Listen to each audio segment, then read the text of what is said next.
নালিতাবাড়ীতে সেঁজুতি বিদ্যানিকেতন ও 21শে পাঠচক্রের আয়োজন মুক্ত দিবস পালিত।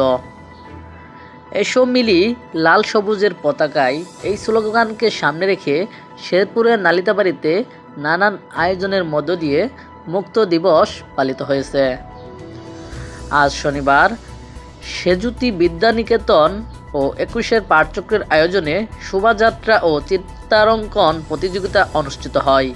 সকাল 9টায় জাতীয় পতাকা উত্তোলন করেন প্রতিষ্ঠানের প্রধান মনিরুজ্জামান। এ সময় জাতীয় সঙ্গীত পরিবেশন করেন শিক্ষক ও শিক্ষার্থীরা।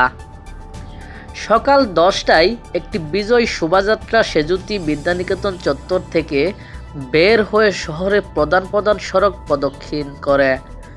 প্রদক্ষিণ শেষে সেঁজুতি অঙ্গনে শিক্ষক শান্তি সাহার সভাপতিত্বে শিক্ষকমণি গাঙ্গুলির সঞ্চালনায় বক্তব্য উপস্থাপন করেন শহীদ মুক্তিযোদ্ধা কলেজের প্রভাষক মকবুল হোসেন, শিক্ষক SM হান্নান প্রমুখ।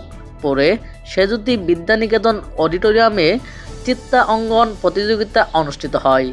এতে শতাধিক ক্ষুদে শিক্ষার্থী অংশগ্রহণ করেন।